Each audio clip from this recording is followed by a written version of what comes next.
Today we are making a fresh strawberry pie. Back in the day in Palm Beach, there was a restaurant, family owned, called Testa's. And among many things that were like, I grew up eating them, so they felt really like only Testa's could make them that way, including strawberry at breakfast, freshly cut strawberries that you would pour heavy cream on top of, sprinkle with sugar, and eat, which was a magical spring break experience. There was also salad for breakfast. There were just like some key things that felt very unique. Among those things was their fresh strawberry pie, for which they were very famous. And when they closed, which is still really, really sad to me, they were kind enough to share their recipe online, which I found and thought would make for the perfect bright red, elevated, but pretty simple and easy to make Valentine's Day dessert. And it's a combination of fresh and cooked strawberries, so the strawberry flavor is very fresh and vibrant there. If you've been hanging out with me for a while, you know I have conflicted feelings about pie, which maybe we'll get into during this process. But for now, let's just make some crust. We are gonna blind bake this crust. It is kind of a jammy filling, so I want the crust to be nice and light and buttery and flaky, and contain that really juicy interior. So that is why we're going to blind bake the crust. Jewelry away. To make this crust, we're gonna do 1.25 cups of all-purpose flour. Okay, 1.25 cups. Always, when you're measuring flour, give it a nice fluff, and then a nice level scoop like so. You can get your knife and just do a clean little buff off the top. You just don't want to overpack the flour. You can definitely get your measuring scale out here too if you are really committed to perfection. Okay, tablespoon or so of sugar, not too much because the filling's really quite sweet on its own, and naturally so, not a lot of sugar, but just strawberries are nice and sweet. In the summertime, you wouldn't need to sweeten this very much. We're making wintertime strawberry pie, so we might need a little more sugar. That was salt. Okay, salt, sugar, flour.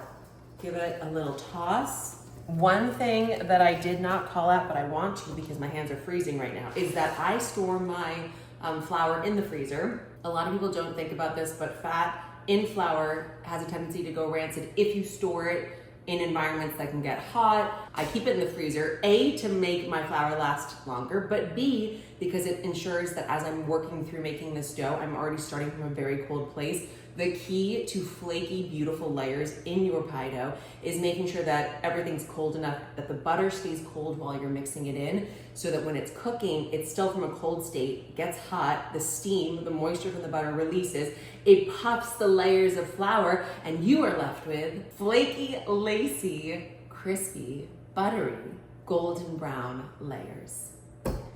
Put that on a t-shirt. Okay, the next thing you need is 10 tablespoons of butter. This is a frozen solid stick of butter. So I am just gonna grate this right in, and that kind of expedites the process of making the butter spread really evenly and in tiny pieces throughout the batter. I only need 10 tablespoons, and this is 16, so I'm just gonna kind of eyeball that too. But look at this, look what happens. Grating these little lovely tendrils of frozen butter.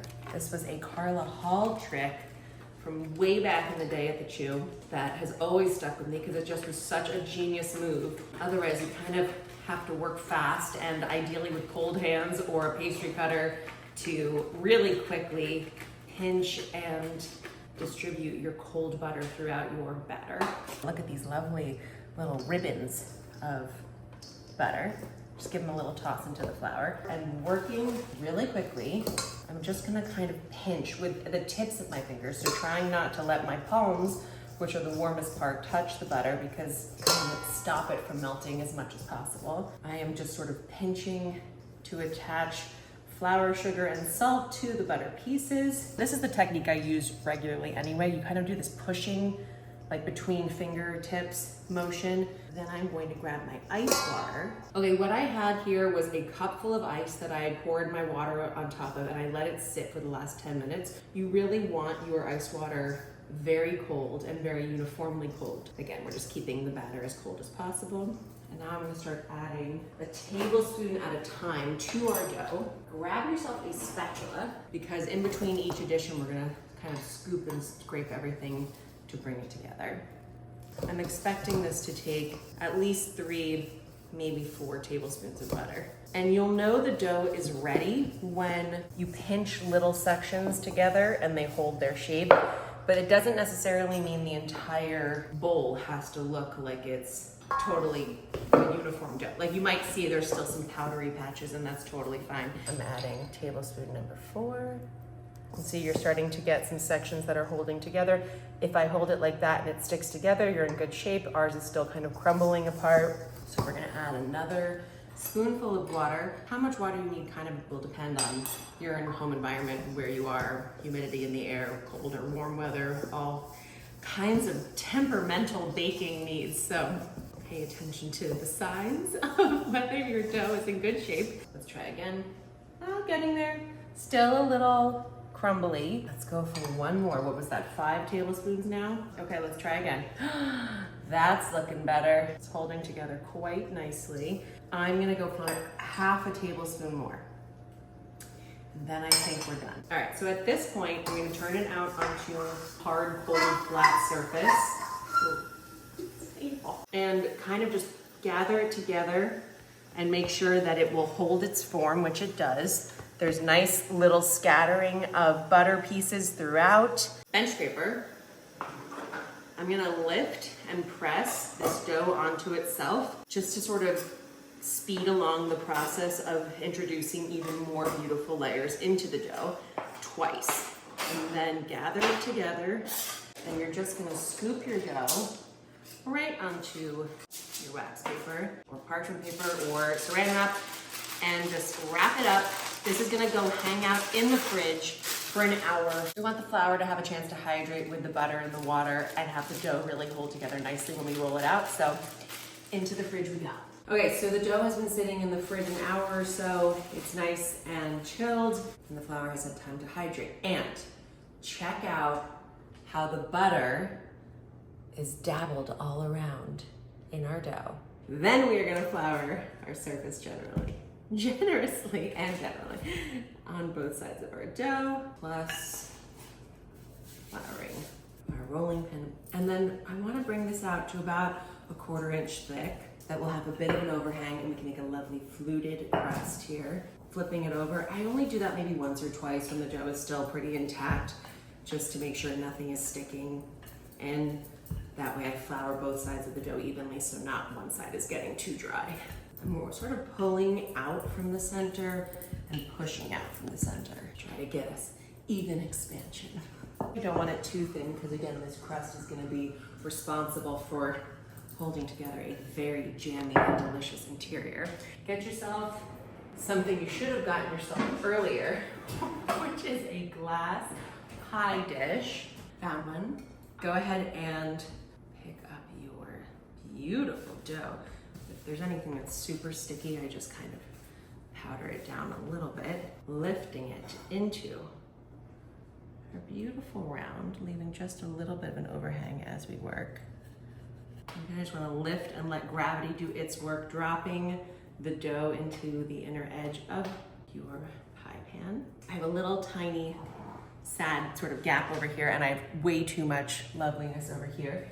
So I'm gonna just trim off what I do not need on this side and use it to kind of patchwork in on this side. And the beautiful part about this dough is with that plenty of butter in there, now is your opportunity to kind of just pinch and press the 2 layers together. Then I'm working my way around, and I'm just gonna kind of lift any overhang underneath as I work around my pie dish. And honestly, I'm not entering her into any pie baking competitions. And this is actually a perfect opportunity to talk about why I have mixed feelings about pies. If you've been hanging out with me for a while, you know that I really like the effortless side of cooking, or the seemingly effortless side of cooking, as well as the things where the amount of effort you're putting in dramatically underrepresents the incredibly glorious results you're gonna get. What I find with pie is that in the world of delicious things you can do with this amount of butter, sugar, and thyme, there are a lot of really delicious things to go for. Pie takes a good amount of skill, a great amount of patience. There are layers of like, make this now and then wait, and then make it a little something else and then wait. And it just feels like It feels like a luxury of time that I don't necessarily always have when it comes to just wanting a delicious and beautiful dessert. But just for you and just for my Valentine's Day guests, which are my children and my husband, I will go to the lengths that pie requires. Now that we've tucked all our little edges in, I'm just gonna go around and make a little fluting, which I do by taking my pointer finger and pressing it in between my pointer and thumb on my other hand. You get this beautiful little ribbed edge. I do love that it leaves a genuine fingerprint of the chef. Once we're at this stage, I do one last tap around just to make sure there's enough grip on the wall of my pie pan so that we give our pie a good chance of getting golden brown and not collapsing. The other way we're gonna ensure and help that along is with some pie weights. Get parchment paper and lay that into your pie, being gentle. It's a little soft again now. While I source my pie weights, I'm gonna tuck that back in the freezer just to chill for a second. Way too much going on in here. If you don't have pie weights, you can use dry beans.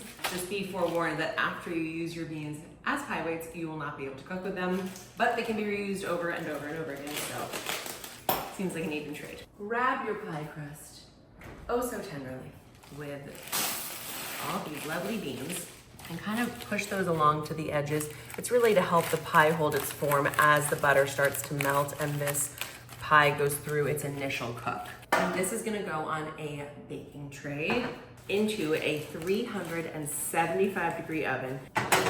25-30 minutes until it's nicely golden brown, starting to really smell like a beautiful baking pie. I went ahead and hauled a generous 4 cups of rinsed strawberries. I'm gonna tuck these in the fridge just so I'm ready to cook with them. The half that aren't getting cooked you wanna keep in the fridge anyway. That actually helps to keep their texture intact so that they're cold when you pour the hot, glossy cooked strawberries over top to the fridge. And while you're there, go ahead and grab yourself some heavy whipping cream. We're gonna make a vanilla bean whipped cream, keeping it very simple and straightforward, but perfect, soft, fluffy clouds of vanilla cream. For which we are going to be sifting in some powdered sugar.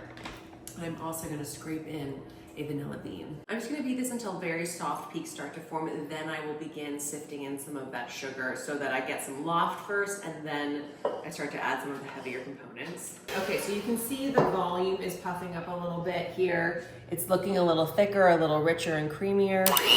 So right about there, I'm going to grab, let's start with half a cup. I don't need this to be too sweet because the pie filling itself is going to be very sweet. In doing my research, I realized that the pie filling, there's raw strawberries too, the 2 cups, but it is 2 cups of cooked strawberries to 1 cup of sugar, which is a serious ratio. And beat that together, give it a taste, see if I need a little more sugar. And I'm not overbeating at this point because look, there's already this lovely peak that starts to form, and it's not just dripping right off my finger, which is how you can tell it's building some of that nice loft that we talked about. Oh, plenty sweet and delicious. Okay, to scrape out the vanilla bean, you're going to pop it. Grab one. Oh, it's a nice, flexible, hydrated one, which is a dream. And the smell is like the most beautifully concentrated, sweet vanilla essence. See on my fingers, even now, these little tiny specks that are on my fingertips, those are the vanilla beans, which is what we're gonna be extracting from this pot. So use your paring knife and just slice straight down the middle. And you can use your knife just to gently pry it open, and then use the back of your knife to gently scrape out all those lovely vanilla bean seeds. And that is going straight into our whipped cream. You don't need to throw away these pods. You can tuck these into your sugar bowl or jar, and that will give you a lovely scented vanilla sugar. You can go into your vodka bottle, and that will give you a lovely scented vanilla vodka. I'm gonna add a little salt because your mouth tastes sweet things better when there's a little salt. Just a few cracks. Last beating, and you have gorgeous, soft, fluffy clouds of whipped cream. Into the fridge to hang out until we are ready for the pie. The pie smells delicious, which is a good indication that it's time to check on it. Let's grab our pie and see how it's doing. Oh, it smells so good. Oh, the crust is so beautiful. Check it out. Oh my gosh. At this point, we're going to lift carefully our pie weights out. So the exposed edge is really lovely and golden brown, starting to dry out a bit, get that lovely crustiness to it. The bottom, which was covered with the weights, you can actually see there's parts of it starting to puff up, like here. You're gonna take a paring knife and just kind of gently puncture any place that looks like it's puffing up too much. You don't want to go overboard, but you do want to make sure that you still have a lovely uniform base on your pie. And then that is going to go back into our 375-degree oven, another 10, maybe 15 minutes max, to get the bottom, which was shielded by the beans, nice and golden brown. But you may be thinking, what do you do about your already golden brown edges? I am so glad you asked, because it's time to make a crown, a pie crown.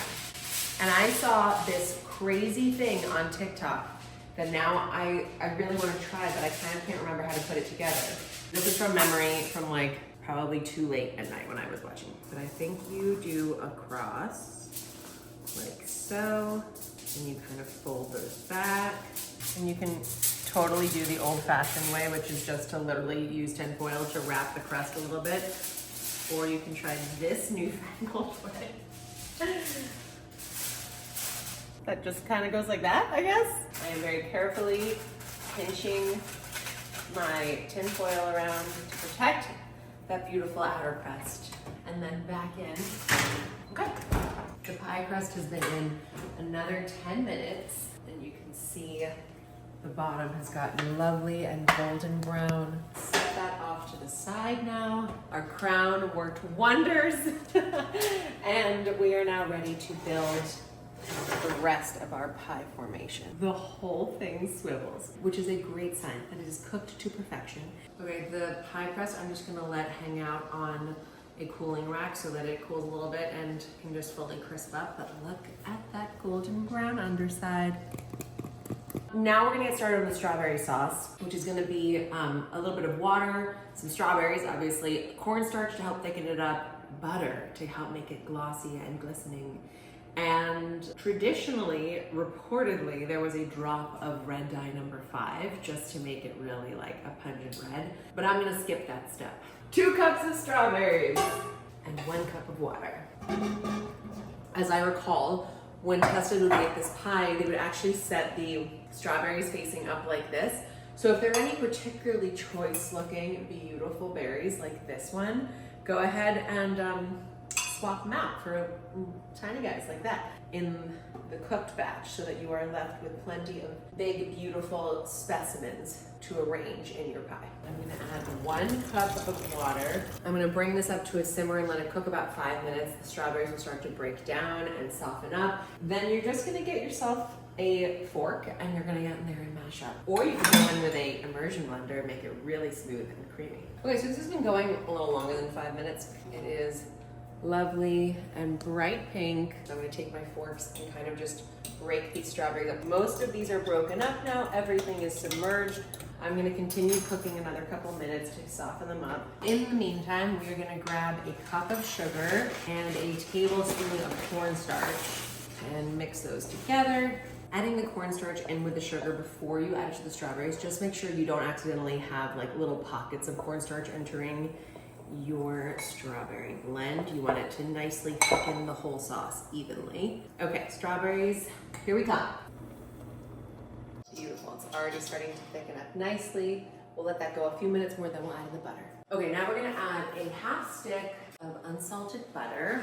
I went ahead and just cut it up in advance so that I can add in my little knobs. And I'm just gonna drop this heat down to a medium so it's a really low and subtle simmer happening. The sauce is now gonna cook another 20-25 minutes till it's really glossy and thickened up and silky. We'll come over here and stir it every couple minutes just to make sure nothing is sticking at the bottom.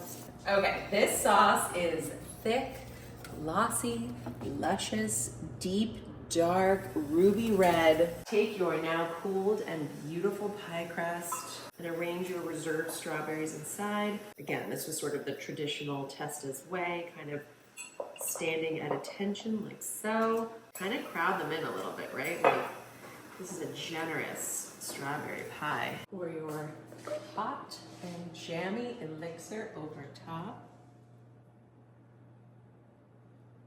This is looking like a memory. It's so beautiful, I can't stand it. This is majestic, it's majestic.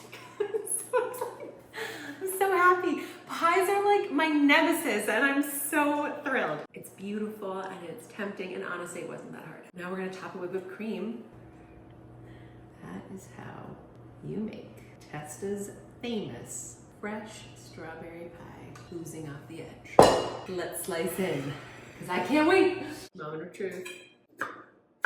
Oh no, a little part fell off.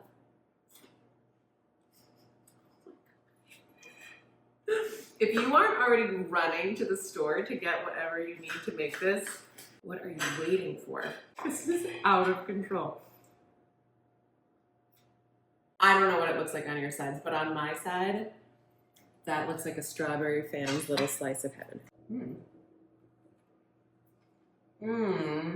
Oh my gosh, fresh, juicy strawberry, coated in that syrup. Legitimately, some of the crispest, butteriest, flakiest crust I've ever tasted, soaked through, but still crunchy, with that fresh strawberry syrup. I'm freaking out right now.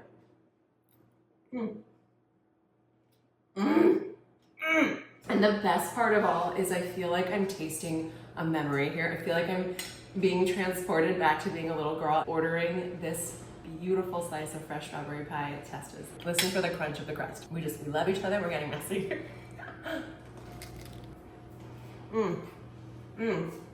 Sorry, but any pie you can literally pick up and eat with your hands because the crust is that sturdy. You win, immediate win, immediate win.